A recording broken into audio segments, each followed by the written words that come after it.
5도 등 전국이 10도에서 18도의 분포로 오늘보다 낮겠습니다. 서울의 현직은 24도입니다. 지금까지 아나운서 박농원이었습니다. KBS 1라디오 4시 경제뉴스를 마칩니다. 4시 10분입니다. KBS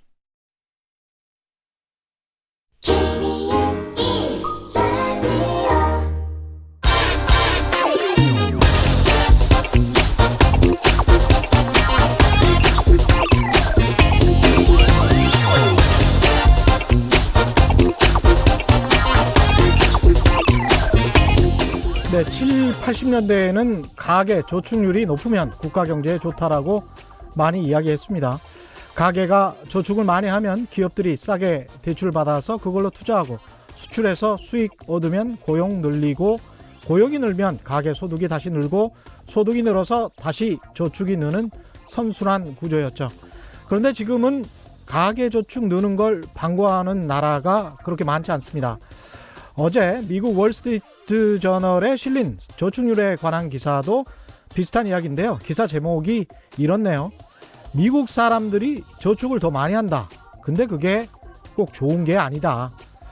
사람들이 저축을 많이 해버리면 그만큼 소비가 줄고 소비가 줄면 물가도 낮아져서 기업 매출도 줄어드니까 그게 고용을 위축시키고 성장에도 악영향을 끼쳐서 결국 경제가 더 안 좋아질 수 있다는 걱정이 기사 제목에 배어 있습니다. 이른바 경제 패러다임이 바뀌어 버린 것이죠. 저축이 중요했던 고성장의 시기에서 저축은 적당히 조금만 해도 되니 제발 소비를 많이 해야 된다. 그래야 경기 침체에 대한 우려에서 벗어날 수 있다는 이야기입니다. 그런데 가계 입장에서는 또 그렇습니다. 무슨 돈이 있어야 소비를 하고 또 미래가 불안하니까 조금이라도 저축을 해야 하는 것 아닌가. 그래, 이런 논의를 하다 보면 끝없는 미궁 속으로 빠져드는 것 같습니다. 해결책은 뭘까요? 경기 침체가 염려된다면, 그런데 가계가 돈이 없다면 정부는 어떻게든 가계가 돈을 벌 수 있게 하고 쓸 수 있도록 가진 방법을 동원해야 하지 않을까요? 대만은 경기 침체가 될 것 같으니까 아예 국민들 모두에게 상품권까지 나눠준 역사도 있습니다. 안녕하십니까. 진실탐사 엔터테이너 있는 대로 다학과 최경영입니다. 오늘의 돌발 경제 퀴즈입니다. 최근 이 나라의 유전 핵심 석유 시설이 피습되면서 국제 유가가 출렁거렸죠. 이란, 이라크와 함께 중동의 맹주라고 불리우는 이 나라, 역사적으로는 오랫동안 친미 국가로 분류됐었습니다. 최근 핵심 석유 시설이 드론으로 공격을 당했었던 이 나라의 이름은 어딘지 정답을 아시는 분은 짧은 문자 50원, 긴 문자 100원에 정보 이용료가 부과되는 샵 9730번으로 문자 보내주시거나 무료인 콩과 마이케이로 보내주셔도 좋습니다. 정답 보내주신 분들 가운데 5분 선정해서 싱크대 물막이 보내드리겠습니다. 최경영의 경제쇼는 유튜브로도 실시간 생중계되고 있습니다. 지금 막 들어오십시오. 환영합니다. 세상에 이익이 되는 방송 최경영의 경제쇼 출발합니다.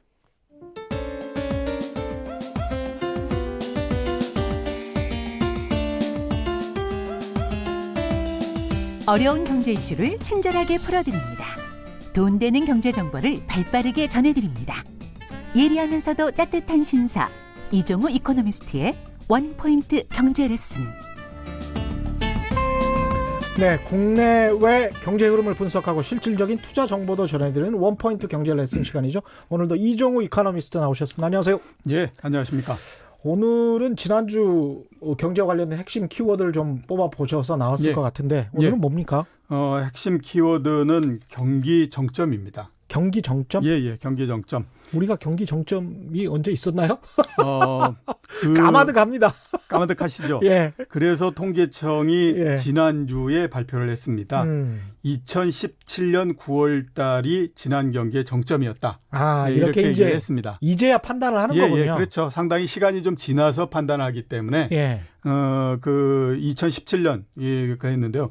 이번 그 경기 순환이 우리나라 경기 순환을 계산하기 시작한 게 1972년도서부터거든요. 예. 그렇기 때문에 이번이 11순환기째입니다. 그러니까 11순환기. 11번째 순환기인데 예. 이번 순환기가 2013년 3월 달서부터 시작됐고요. 예. 2017년 9월 달까지 계속됐기 때문에 54개월 동안에 걸쳐서 경기 확장이 됐다. 이렇게 이제 보이는데 그냥 2013년 3월부터 2017년 2017년 9월까지 54개월 동안 경기가 확장 국면이었다. 그렇죠. 경기가 좋았다. 좋았다. 예. 이렇게 가는데 예. 이번 그 경기 확장, 즉 11기 경기 확장은 그 과거하고는 좀 틀린 다른 특징을 좀 갖고 있었습니다. 예. 그러니까 과거보다 다른 특징이 뭐냐면 확장되는 기간이 굉장히 길었고 예. 그 대신에 이제 그 성장이나 이런 것들은 가장 낮았고 이런 형태입니다. 그러니까 쉽게 말씀드리면 저공해 비행을 오랜 시간 동안 지속했다라고 말씀드릴 수 있는데요. 예. 그동안에 우리나라 경제가 움직여 오는 동안에 가장 길게 경기가 확장됐던 경우가 1975년 6월 달서부터 예. 1979년 2월 달까지 44개월이 예. 이전의 기록이었어요. 예. 근데 이번 같은 경우에 아까 말씀드렸던 것처럼 54개월이라고 말씀드렸잖아요. 예. 그러니까 과거 기록을 10개월 이상 기록 늘린 형태인 거거든요. 늘렸다. 그래서 예. 가장 장기간이 됐다라고 봐야 되는데 성장률은 그 어느 때보다도 낮았다 이렇게 볼 수 있고요. 예. 그다음에 두 번째 특징은 뭐냐면 옛날에는 경기가 한번 둔화되기 시작하면 바로 정점을 치고 빠른 속도로서 내려가 버리는 형태가 됐었거든요. 예. 근데 이번 같은 경우에는 2017년도 9월 달에 경기가 정점을 쳤지만 예. 그 이후에 오랜 시간 동안 그냥 지지부진하게 옆으로 가는 형태였고 2018년 하반기 들어서부터 본격적으로 조금씩 약해지는 그런 모습이었기 때문에 예. 과거처럼 이렇게 급락을 해버린다든가 예. 이런 형태가 나오지 않았다라고 하는 거죠. 그러네요. 예, 그래서 두 개 다가 과거에는 좀 나타나지 않았던 그런 그 특징적인 형태가 이번에 좀 나타났다라고 보이는데 그래서 이렇게 막 경제나 경기가 뭐 질질 끄는 것 같고 지리하게 그렇죠. 느껴지는 이유가 그런 것 때문에 그런 것 때문에 그렇죠. 그런데 이게 우리나라만의 문제는 아니고요. 예. 다른 선진국들도 거의 대부분이 이런 형태 모양입니다. 아직 그렇군요. 미국 같은 경우가 이제 경기 정점을 치지 않았기 때문에 미국은 제외하고 말씀드리면 예. 영국 같은 경우에도 이번에 경기 확장이 대처 수상이 수상을 할 때 150개월 동안 경기가 좋았던 때가 있거든요. 예. 그거를 제외하고는 가장 길게 경기가 좋았는데 성장률은 역시 마찬가지로 가장 낮았고요. 예. 독일도 통일한 이후로 가장 길게 경기가 좋았지만 역시 마찬가지로 보면 성장률이나 이런 것들은 상당히 낮습니다. 일본도 마찬가지고요. 그러니까 억지로 이게 부양 정책 때문에 이 경기를 이미 내려가야 될 경기를 구조조정이 돼야 될 어떤 경제를 그냥 질질 정부가 끌기 때문에 그런 측면이 그런 있습니까? 측면이 상당히 이번에는 많이 작용을 했다라고 볼 수 있고 전 세계적으로 그다음에 또 전 세계적으로 볼 때에 뚜렷하게 경제 성장이 높아질 수 있을 만한 동력이 별로 없는 상태죠. 지금은 이제 기술이 새로 좋은 기술이 개발이 돼서 그거를 통해서 경제가 좋아지고 이렇게 해야 되는데 그런 부분들이 안 나오다 보니까 성장 자체가 굉장히 둔하게 진행이 될 수밖에 없고 그 위로 올라갔을 때 성장이 약하다 보니까 내려올 때의 성장 둔화도 또 약하게 진행이 되는 그런 형태가 된다라고 봐야 되죠. 높게 훅 솟은 봉우리는 급격하게 떨어지지만 서서히 올라가는 봉우리는 또 떨어질 때도 완만하게 떨어진다는 그런 말씀이죠. 근데 경기 정점이 2017년 9월이었으면 지금은 이제 2019년 올해가 이제 9월이죠. 그러면 지금은 이제 경기 하방 국면입니까? 어떻습니까? 글쎄 이제 그거를 지금을 뭐라고 해야 되나요? 그거를 우리가 어떻게 판단하느냐에 따라서 여러 가지 이제 뭐 생각을 해볼 수가 있는데요. 우리나라 앞에서 말씀드렸던 것처럼 경기 사이클이 그 외환위기 이전까지만 하더라도 확장을 한번 하면 34개월 정도 평균이었고요. 그다음에 수축을 하면 19개월 동안 수축되는 것이 평균이었어요. 그러다가 외환위기 이후에는 확장 수축 모두 다가 짧아져 가지고 확장 평균 기간이 26개월. 그러니까 한 2년 조금 넘는 거죠. 그다음에 수축이 18개월 이렇게 진행이 됐거든요. 근데 앞에서 제가 말씀드렸던 것처럼 이미 우리나라가 이전에 경기 정점을 치고 2년이 지났지 않습니까? 지금. 그러니까 과거 우리 그 경기 순환 사이클로서 봤을 때는 이미 저점도 통과했을 가능성이 있다. 저점도 통과했을 가능성이 이렇게 있다. 이제 볼 수가 있는 거죠. 그래서 지금은 과연 저점을 넘었느냐 안 넘었느냐 이런 부분을 가지고 이제 아마 조금씩 논쟁이 붙을 수 있는 그런 게 아닌가라는 생각이 근데 듭니다. 통계청에서 2년 후에 이렇게 발표했으면 저점을 예. 통과한 시기도 앞으로 2년 후인 2021년쯤에 그때 이제 판단을 하겠죠. 판단을 하게 되는 거네요. 예. 그런데 어. 지금 혹시 저점이 아닐까라고 하는 그 부분들에 대해서 예. 우리가 팁을 얻을 수 있는 몇 가지의 사안 이런 부분들은 좀 발생이 되고 있다라고 볼 수가 그래요? 있어요. 예. 다행이네요. 뭐 어떤 우선 하나 것들이 먼저 있습니까? 보게 되면요. 예. 주식시장이라고 하는 것이 경제가 움직이고 경기가 움직이는 것에 대해서 가장 빠른 신호를 보낸다라고 얘기하잖아요. 선행지수라고 하죠. 예, 가장 이게 사람들의 심리에 의해서 움직이기 음. 때문에 제일 빠른 게 오는 것이 일반적인 형태거든요. 예. 최근까지 주가가 12일 연속 상승을 했습니다. 어. 그러니까 그런 부분들이 있고, 근데 그거보다도 더 중요한 건 뭐냐면 오늘도 조금 올랐네요. 예, 오늘도 좀 올랐죠. 지수, 12일째 연속 예. 올랐으니까요. 지수로 따지면 예, 그거보다도 더 중요한 건 뭐냐면 7월 달서부터 주식시장에서 주가가 올라가는 업종을 보니까 조선주가 한 20% 정도 올랐고요. 그다음에 기계 뭐 이런 주식들이 한 8% 정도 올랐고 예. 철강, 건설 이런 것들도 마찬가지로 한 10%씩 이렇게 올랐거든요. 전통 제조업 예, 쪽이. 근데 이런 주식들이 어떤 종류 주식들이냐면 경기에 굉장히 민감한 주식들이에요. 예. 그렇기 때문에 경기가 조금만 나빠질 것 같으면 미리 굉장히 많이 하락을 하고요. 예. 대신에 또 경기가 조금만 좋아질 것 같으면 같으면. 선행해서 굉장히 빨리 움직이거든요. 음. 그래서 주식시장에서 나오는 모양 이 부분들은 조금 아무튼 그런 가능성 이거를 좀 이렇게 엿볼 수 있게 돼 있다라고 볼 수 있고 주가 지수가 10일 넘게 반등하고 있고 경기 민감주가 특히 올랐다. 네, 예, 그렇죠. 예. 그다음에 두 번째는 이제 해외 경제에서 오는 부분인데요. OECD 선행 지수라는 것이 있습니다. OECD 내에 가입돼 있는 그 나라들의 선행 지수를 예. 전부 다 합치기도 하고 그다음에 또 지역별로 나누기도 하고 개별 국가별로 산정하기도 하고 해서 나오는 선행 지수인데 예. OECD 선행 지수가 2분기에 저점을 기록하고 지금 올라가고 있습니다. 특히 이제 그 7월 달에 예. 중국의 OECD 선행 지수가 바닥을 치고 올라가기 시작했거든요. 예. 전통적으로 봤을 때의 우리나라의 선행 지수는 중국의 선행지수가 올라가고 3개월 정도 지나면 올라가기 시작합니다. 예. 그러면 4분기 정도에 우리나라 선행지수도 바닥을 치고 올라갈 가능성이 있다. 이렇게 볼 수가 있죠.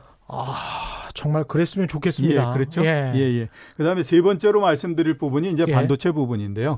여전히 사람들이 굉장히 안 좋다라고들 많이 생각을 하지만 예.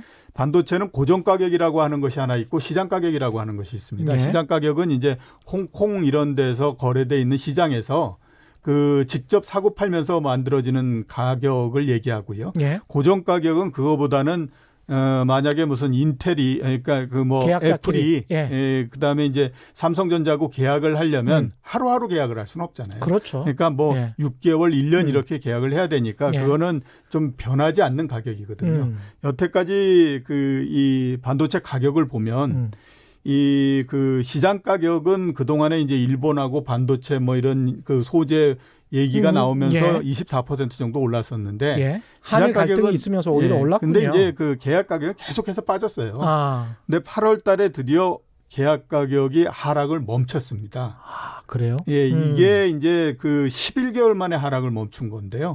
이렇게 되다 보니까 8월 달이 이제 바닥이 아니냐. 그러면 이제서부터 최소한 그냥 옆으로 가는 거고 4분기 정도서부터 올라갈 가능성이 있다. 이렇게 이제 보는 거죠. 다시 떨어질 가능성은 혹시 없을까요? 장기 계약물이니까 그렇게 갈 수 있겠구나. 6개월이나 1년치를 한꺼번에 지금 그렇죠. 계약을 하는 거니까. 그런데 반도체 담당 애널리스트들의 얘기를 들어보면 계약 가격이 더 이상 하락하지는 않을 것 같고 4분기 들면서부터 점차로 올라갈 것 같다. 이런 얘기들을 많이 합니다. 그래서 삼성전자 주가가 이미 바닥에서부터 굉장히 많이 올라왔어요. 5만 원 부근까지 올라왔거든요. 이제 이런 것들이 이거를 다 반영한다라고 볼 수 있기 때문에 그렇고요. 그다음에 이제 최근에 우리나라에서 나오는 경제 지표들도 산업 생산 이런 것들은 조금씩 계속해서 올라가고 있습니다. 그런데 산업 생산이 여러 경제 지표들 중에서 가장 경제의 변화를 먼저 보여주는 지표들이거든요.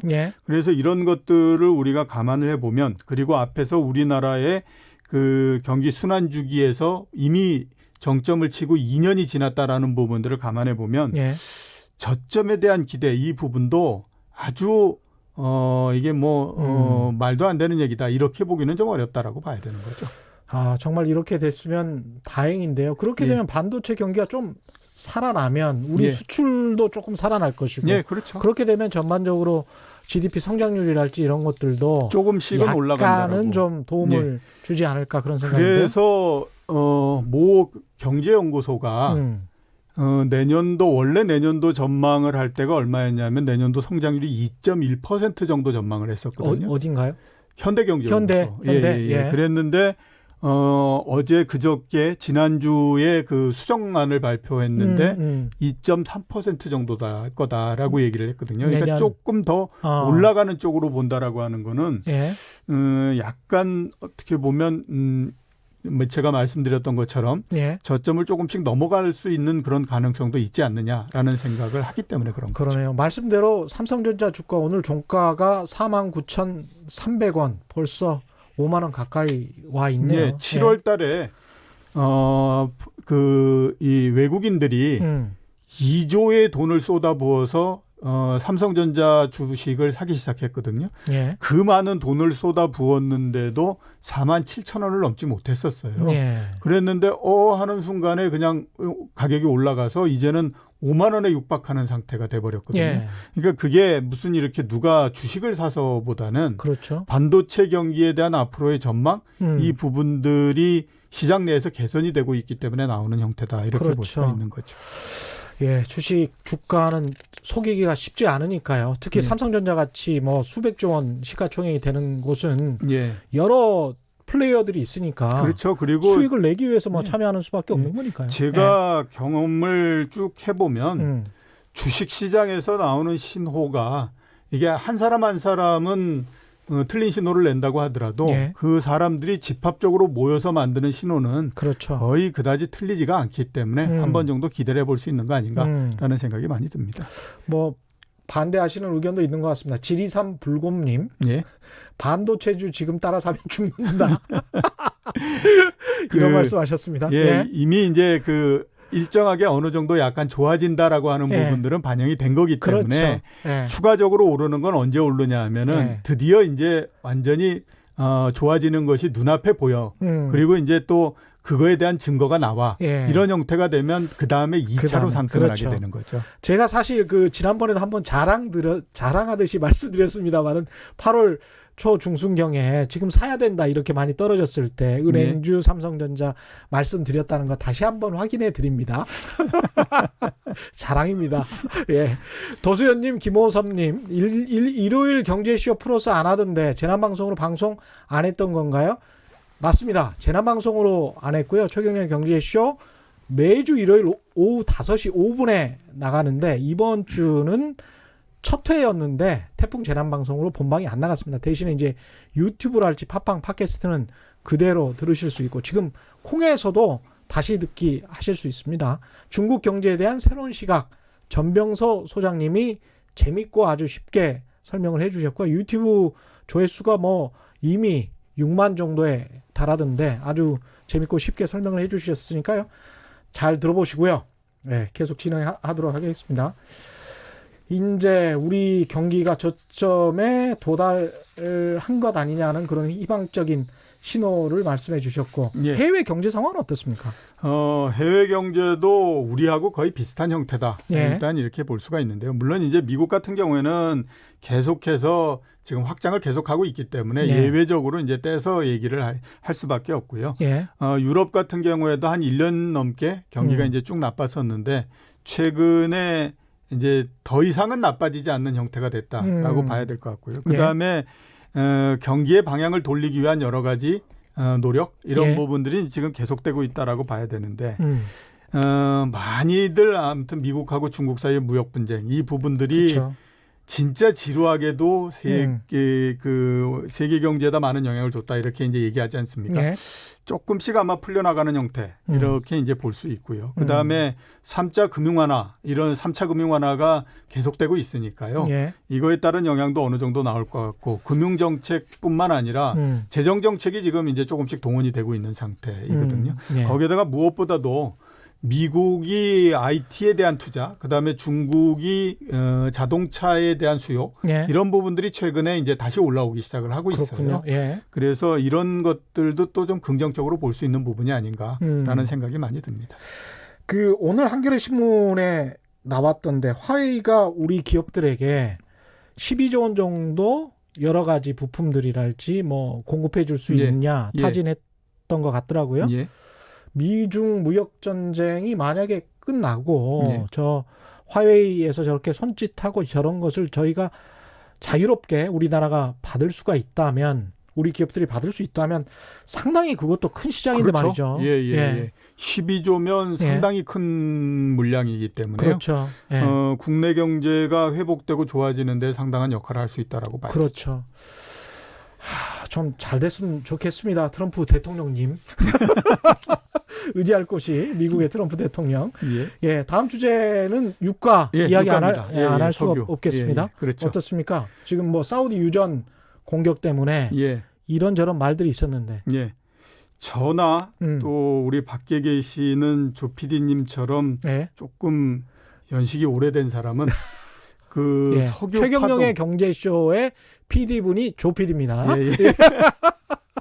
그 석유 파동에 대한 그 트라우마가 있기 때문에 예. 굉장히 석유 가격이 올라가는 거에 대해서 석유 파동. 그렇군요. 저는 그때 그 응애 애기였어요. 저는 예. 그때 초등학생이었기 때문에요. 예. 겨울 거였는데 난로를 안 떼주다가 예. 12월 달이 되니까 아예 그냥 방학을 해버리더라고요. 그래요? 예. 그랬던 거 있었고. 그 정도였구나. 예. 하나 제가 기억하는 제일 큰 해프닝은 뭐냐면 예. 지금 프로야구하고 그러면 야간 경기하지 않습니까? 예. 나이트 켜놓고 하잖아요. 예. 옛날에 이제 석유 파동이 됐을 때 그 나이트를 못 켜게 했었어요. 근데 이제 고등학교 맞다. 야구 그건 기억납니다. 예. 고등학교 야구 준결승을 했는데 준결승 하루에 2게임 하지 않습니까? 예. 12시서부터 하나 하고 3시서부터 하나 하고 예. 할 텐데 12시서부터 했던 게임이 12회까지 가고도 아직 그 결판이 안 난 거예요. 동대문 야구장. 예, 동대문 야구장에서. 근데 나이트를 못 켜게 하니까 그러니까 중간에 12회 하다가 이제 끝을 냈고요. 두 번째 게임이 시작됐는데 5회가 지나기 전에 일몰이 돼가지고 경기를 하지 못했습니다. 전설의 옛날이네. 예. 사실 동대문 야구장에서 짜장면을 시켜 먹어본 세대와 안 시켜 먹어본 세대가 좀 크게 차이가 날 것 같은데 예. 저도 아마추어 야구 보면서 짜장면 한번 시켜 먹어봤는데 정말 맛있어요. 예. 야구장에서 짜장면 시켜 먹으면. 예. 근데 앞에 그 준결승 두 경기가 예. 뒤에 넘어가가지고 결승이랑 같이 해버린 거예요. 그러니까 하루에 준결승과 결승을 한꺼번에 다 하는데 뒤에 그 5회를 못하고 노게임이 돼버린 경우를 한번 생각해 보시면 한 투수가 9회 던져서 이기면 한 2시간 후에 결승전에 9회를 또 던져야 되는 게 됩니다. 그러네요. 18회 동안 던지니까 그 선수가 남아나겠습니까? 그 경기는 결국 졌죠. 그죠?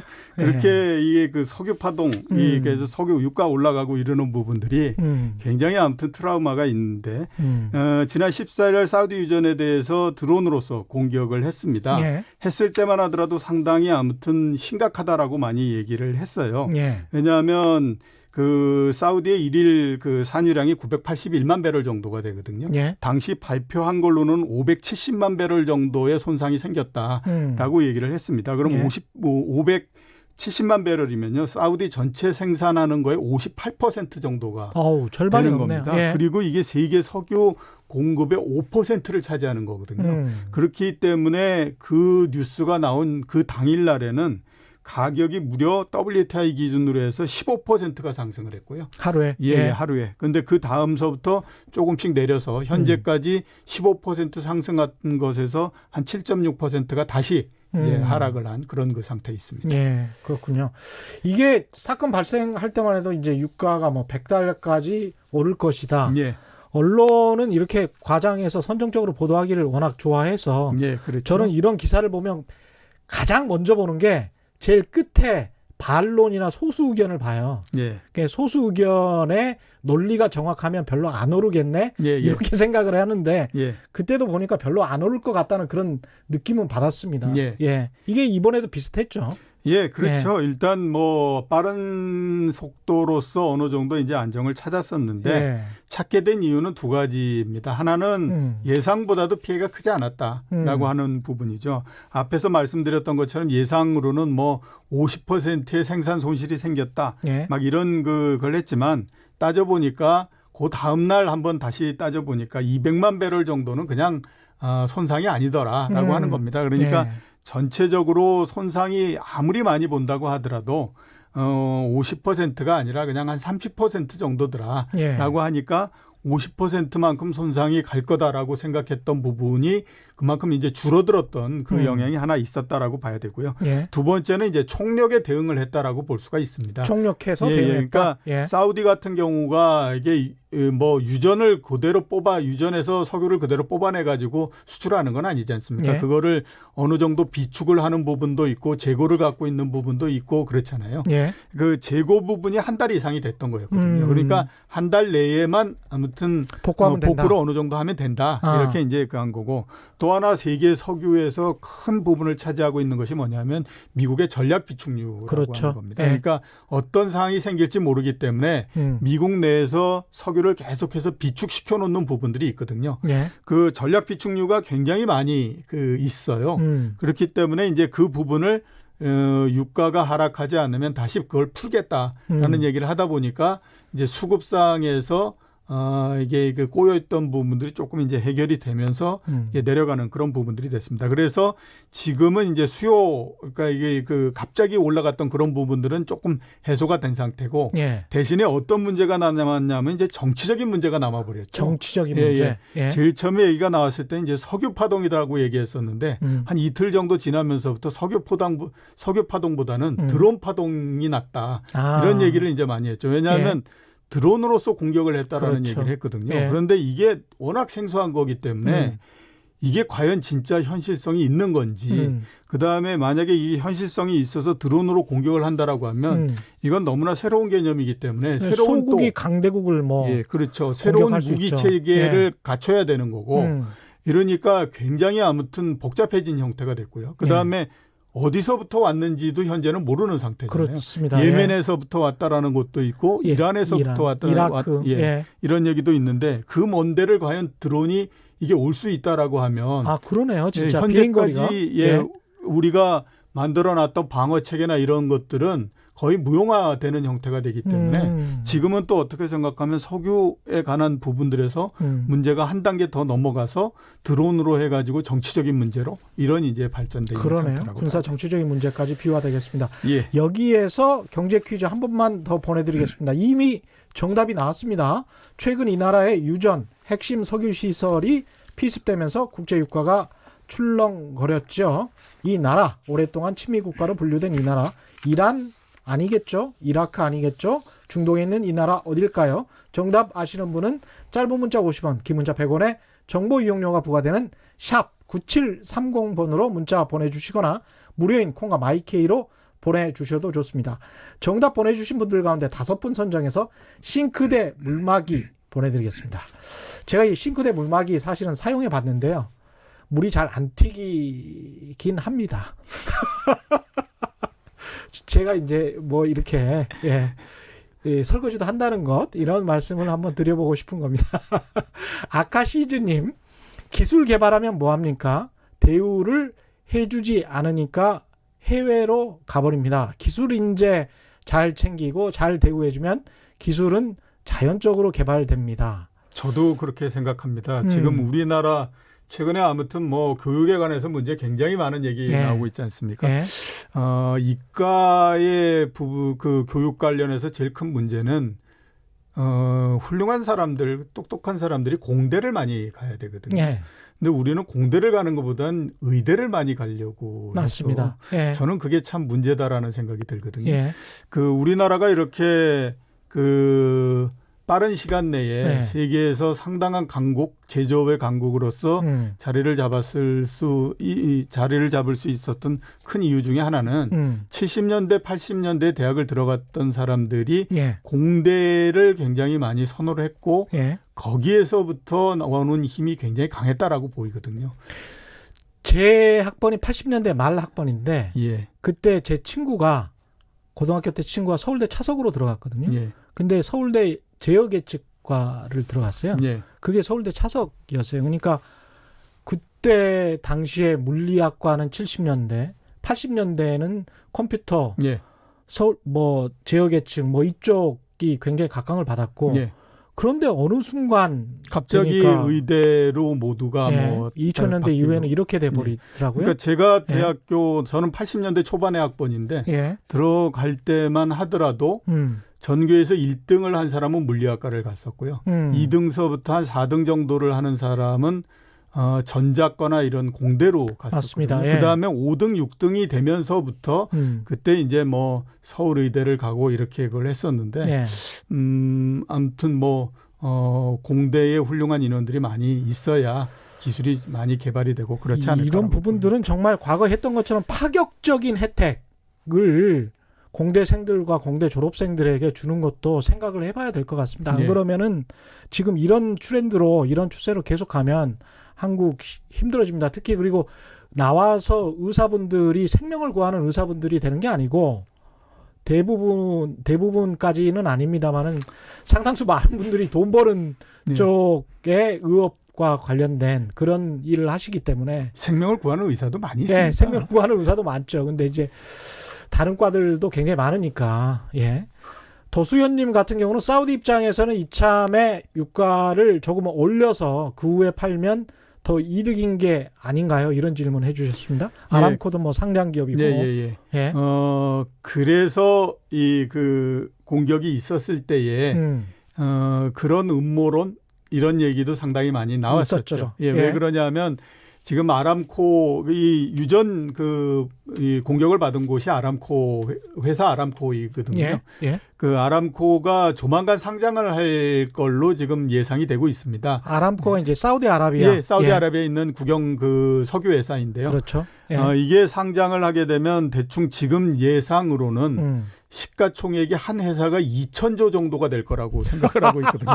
우리나라의 시가총액이 전부 합치면 1,500조 뭐 이 정도. 2,000조 원이면 삼성전자 한 10배 정도 되는 것 같습니다. 그 정도 되는 거죠. 그렇기 때문에 이게 그 유가가 올라가면 당연히 이제 석유 회사들은 그 이익을 더 많이 내기 때문에 훨씬 더 유리한 상태가 되잖아요. 그렇죠. 그래서 그 내에서 이런 일을 벌린 게 아니냐. 그리고 아람코의 주주도 사우디아라비아의 왕족들일 거 아니에요? 예, 그렇죠. 예. 앞에서 제가 말씀드렸던 것처럼 드론이 그 먼 거리를 날아온다는 게 말이 되느냐.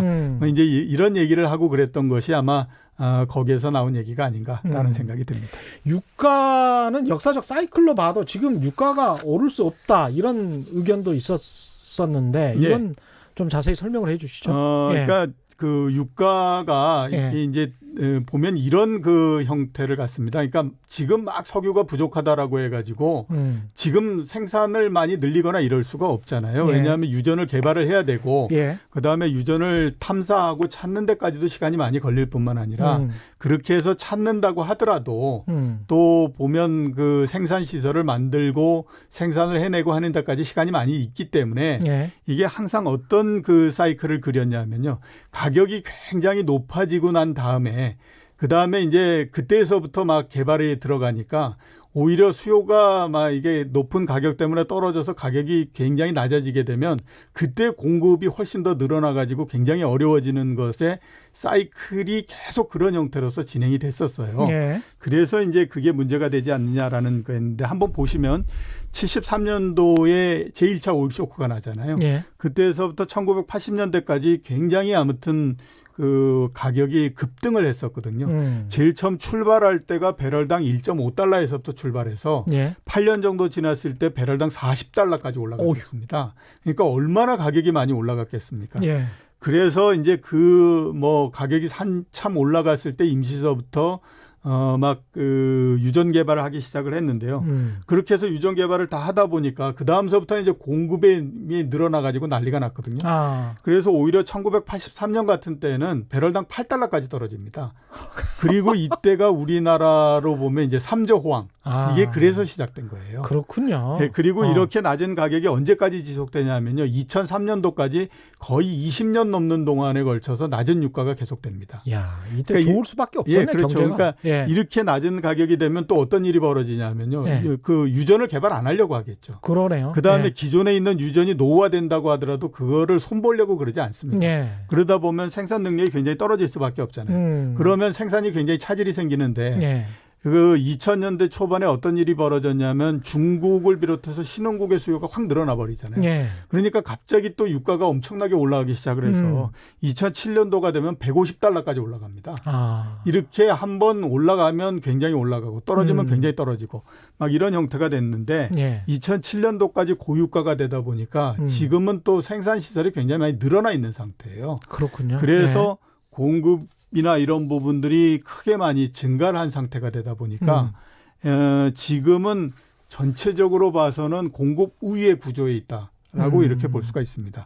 그래서 이번 같은 경우에 드론 공격이 있고 또 뭐 그래서 가격이 올라가고 해가지고 앞으로 굉장히 어려울 거다. 뭐 배럴당 100달러 넘어갈 거다. 뭐 이런 얘기 했는데도 그게 안 나왔던 가장 큰 이유는 기본적으로 수급 상황 자체가 공급의 우위에 있기 때문에 그렇습니다. 자, 이게 이 공급의 우위라고 하는 것이 얼마나 중요한 부분이냐라고 하는 것들은 몇 가지 사례가 있는데요. 90년도에 제1차 걸프전이 났잖아요. 그때 이라크가 사우디아라비아로 들어가서 사우디아라비아를 점령을 해버렸었거든요.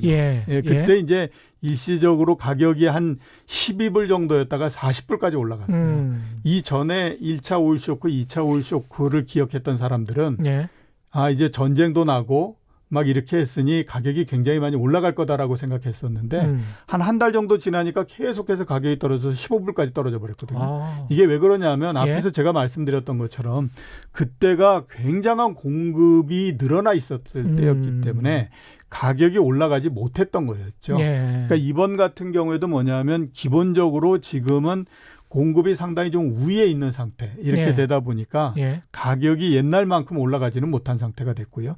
또 하나 이제 공급이 늘어났던 이유 중에 하나는 뭐냐면 미국에서 셰일 오일이라고 하는 것이 개발이 됐잖아요.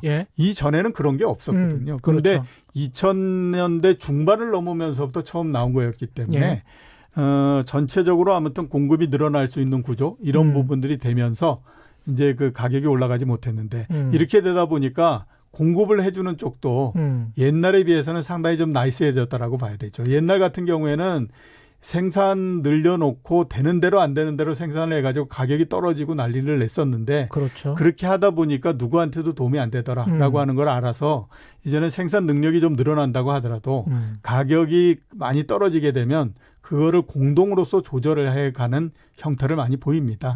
그래서 지금은 공급 과잉의 형태지만 가격이 그렇게 많이 떨어지지는 않고요. 대신에 또 가격이 많이 올라가지도 않고 독과점의 횡포가 많이 좀 줄었다라고 볼 수 있겠습니다. 그렇죠. 옛날에는 뭐 수급 상황이 많이 개선이 돼서 말도 못했었죠.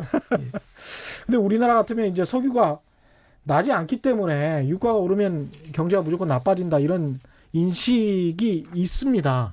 실제로도 그렇습니까? 그거는 1980년대 이때까지의 얘기입니다. 그때까지는 뭐 우리나라가 석유 가격이 올라가고 뭐하고 하는 거에 대해서 전혀 대비를 할 수도 없었고요. 세계적으로도 보면 유가 상승 이런 부분들 때문에 인플레로 골머리를 앓았답니다. 그때 우리나라의 물가 상승률은 거의 30%에 육박했었고요. 미국 같은 경우에도 10%가 넘었기 때문에 그때의 미국의 연준이 기준금리를 20%까지 올려서 갔던 때입니다. 지금 생각해 보면 연준이 기준금리를 20%를 한다라고 하는 것이 말이 안 된다라고 봐야 되잖아요. 그러니까 그때가 아마 굉장히 인플레가 심했던 때고 또 경기도 안 좋았기 때문에 스태그플레이션이 계속됐던 그런 때였었거든요. 그러니까 전체적으로 아무튼 경기가 좋을 수가 없는 거죠. 물가는 굉장히 높죠. 경기는 안 좋죠. 뭐 이런 상태니까. 지금은 지금 물가가 오히려 지금은 오히려 이제 그하고는 조금 달라져서 특히 이제 2000년대 중반에 유가가 올라갔을 때는 뭐냐면 신흥국들의 수요가 늘어나서 유가가 올라간 그런 예. 형태였거든요. 그러니까 신흥국 특히 중국의 경기가 좋다라고 하는 거는 우리나라한테 굉장히 플러스가 되는 부분이잖아요. 예. 그래서 오히려 2000년대 이후서부터는 그 유가가 올라가는 것이 우리나라 경기에 나쁜 건 아니고 예. 그 유가 올라가는 것이 신흥국의 수요가 증가해서 올라가는 거다라고 하게 되면 우리나라 경제는 나쁘지 않은 거다. 나쁘지 않다. 결과적으로 아. 예, 이렇게 이제 보고 있죠. 근데 유가가 이제 변동성이 좀 줄어들어서 다행이긴 합니다만은 유가에 따라서 주식 시장은 어떤 영향을 받게 되나요? 앞에서 제가 말씀드렸던 것처럼 유가를 바라보는 경제의 모습, 경제가 어떤 그 눈으로서 유가를 보느냐 이 부분들이 바뀐 거와 똑같이 주식시장도 그렇게 보고 있다라고 이제 볼 수가 있죠. 예. 최근엔 그 과거에 우리가 이제 그 80년대 이전에 유가 한참 오르고 막 이럴 때는요. 석유 어떻게 되느냐에 따라서 유가가 왔다 갔다 했었거든요.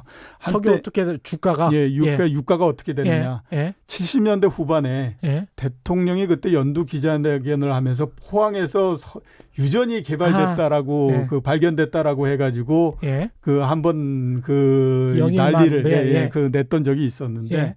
그때의 14일 동안 주가가 엄청나게 올랐다라고 하는 기록이 있습니다. 그 정도로 이제 유가에 굉장히 특히 유가가 떨어지고 이러는 거에 따라서 이제 주가가 오르고 이러는 형태였었는데 2000년 이후에는 앞에서 말씀드렸던 것처럼 유가가 오르는 거하고 주가가 오르는 것이 비슷비슷한 형태로서 움직이는 그런 형태가 됐어요. 예. 왜 그런가 하면 앞에서 말씀드렸던 것처럼 포항 앞바다의 그 석유는 말짱 꽝이었나요? 꽝이었죠. 아, 꽝이었죠. 예, 유전을 개발한 게 아니라 예. 송유관에서 센 거를 가지고 와서 그때 송유관에서 셌었어요? 예. 그거를 이제 유전에서 나온 거다라고 얘기했다가 근데 그게 국가적으로 그렇게 난리가 났었어. 저도 기억이 나니까요. 예, 그 당시에는 석유가 있느냐 없느냐에 따라서 세상이 바뀌었기 때문에 그런죠. 근데 이제 2000년 이후에 유가 상승하고 주가 상승이 비슷하게 간 건 우선 우리나라에서 석유를 다 소비하는 업종이 많이 줄어들었던 그 부분이 있고요. 두 번째는 우리나라의 정유 시설, 그다음에 정유 산업 이런 것들이 이제 굉장히 많이 발전을 했거든요. 이제 그렇게 되다 보니까 유가가 올라간다고 하더라도 우리나라의 정유 회사들 이런 데는 그 정제 마진 이런 것들이 많이 늘어나잖아요. 그래서 오히려 상당히 이익을 많이 보거든요. 그래서 아마 옛날하고는 조금 다른 모양이 됐다. 이렇게 이제 볼 수가 있겠죠. 이 석유, 유가 이런 거에 투자하는 뭐 어떤 상품이나 이런 것도 있을까요? 예, 있죠. 석유를 직접 투자할 수는 없고요. 그죠? 그다음에 그렇죠. 이제 석유 관련한 원유와 관련해서 원유 관련한 뭐 선물 이런 거에도 또 뭐 쉽게 투자하기는 어렵습니다. 그러니까 잘 알 수가 없기 때문에. 유가 DLS라고 하는데 이제 DLS 뭐냐면 최근에 최근에 안 좋은 거 아닙니까, 많이 문제 이거? 났죠. DLS 뭐 그래서 이게 ELS, DLS 이런 게 있거든요. 주식의 파생 상품을 가지고 만든 건 ELS고요. 그다음에 채권을 비롯해서 다른 원자재 상품 뭐 이런 것들을 가지고 만든 거는 DLS입니다. 그래서 이제 유가의 그러니까 이게 유가의 파생 상품을 가지고 만든 이제 부분이거든요. 그런 거에 이제 투자하는 것들이 있는데요. 이거 이제 증권회사에서도 많이 팔고요. 그다음에 이제 은행 이런 데서도 좀 많이 팝니다. 그렇기 때문에 이제 그런 것들을 하시는 것이 가장 어떻게 생각하면 이제 손쉽게 접근할 수 있는 방법이다. 이렇게 이제 볼 수가 있고요. 만약에 그게 아니다라고 하게 되면 유가와 관련돼 있는 주식들이 있습니다. 앞에서 제가 말씀드렸던 것처럼 이제 정유업, 그다음에 이제 화학업 이런 것들이 굉장히 밀접하게 영향을 갖고 있는 그런 이제 거다라고 이제 볼 수가 있으니까 그런 거에 투자하시는 것도 하나의 방법이다. 이렇게 지금 현재 상황에서 정유나 화학 같은 경우에 중국도 정유 시설을 많이 늘렸던 걸로 알고 있고 고순도 화학 제품 같은 경우도 굉장히 많이 개발을 하고 있는 걸로 알고 있는데 우리나라 화학 산업이랄지 정유 산업이 세계적인 경쟁력을 계속 유지해 나갈 수 있을까요? 제가 봤을 때는 충분히 유지해 나갈 수 있을 거라고 그렇게 생각이 됩니다. 그래요? 왜냐하면 우리 기술이 상당히 높은 수준에 있고요. 그다음에 이제 중국하고 경쟁이 되느냐 안 되느냐 하는 부분들은 많은 부분들이 어디에서 오냐면 인건비 부분에서 많이 오지 않습니까? 근데 화학산업 그다음에 정유산업이라고 하는 거는 세계적으로 이렇게 인건비가 안 들어가는 산업은 없습니다. 아, 장치산업이니까. 예, 장치산업이기 때문에 예. 그 많은 그 큰 공장을 돌리는데도 불과 한 1,000명 이 정도면 충분히 다 되거든요. 그렇기 때문에 지금의 기술력, 우리나라의 기술력 이거를 넘어가는 쪽은 그렇게 쉽게 나오지는 않을 거라고 그렇게 생각이 예, 됩니다. 우리가 일본 정도 화학 쪽은 일본이나 독일 정도 빼고는 예, 상당한 또 기술력을 상당히, 기술력을 갖고 있고요. 가지고 있다고 하더라고요. 예, 일본 같은 경우에는 예. 이제 화학 소재 굉장히 그 뛰어나고 우리는 정유 쪽 이런 부분들 상당히 뛰어나고 이런 그 양분되는 구조를 갖고 있다라고 지금 보시죠. 코스피 같은 경우에 거의 한 2,100선에 도달해 있잖아요. 2,091인데 예. 이런 상황 마지막으로 좀 정리를 해 주십시오. 어떻게 해야 됩니까? 앞에서, 들어가기도 힘들고 예. 나오기도 힘들고. 예. 앞에서 제가 말씀드렸던 것처럼 12일 연속 상승을 했거든요. 예. 12일 연속 상승하는 거는 그렇게 흔한 기록은 아닙니다. 그렇기 때문에 아마 단기적으로 봤을 때는 어느 정도 좀 조정을 한 일이 불가피하다라고 봐야 될 것 같고요. 예. 대신에 이제 앞에서 제가 제일 처음에 말씀드릴 때 경기의 방향이 어떻게 되느냐, 저점을 넘었느냐 안 넘었느냐 이 말씀드렸잖아요. 예. 만약에 저점을 어느 정도 좀 지났다라고 생각하면 한 번 정도 조정을 했다가 그 다음에 올라가는 형태가 될 예. 거고 그거는 상당히 갈 수 있는 그런 부분이 된다라고 봐야 되기 때문에 지금에서 중요한 부분들은 제가 앞에서 말씀드렸던 것처럼 예. 우리나라 경기가 저점을 지날 수 있느냐 없느냐 예. 거기에 대한 판단을 먼저 하시는 것이 낫지 않나 싶습니다. 알겠습니다. 오늘 말씀 감사하고요. 지금까지 이정우 이코노미스트와 함께했습니다. 저는 KBS 최경영 기자였습니다. 고맙습니다.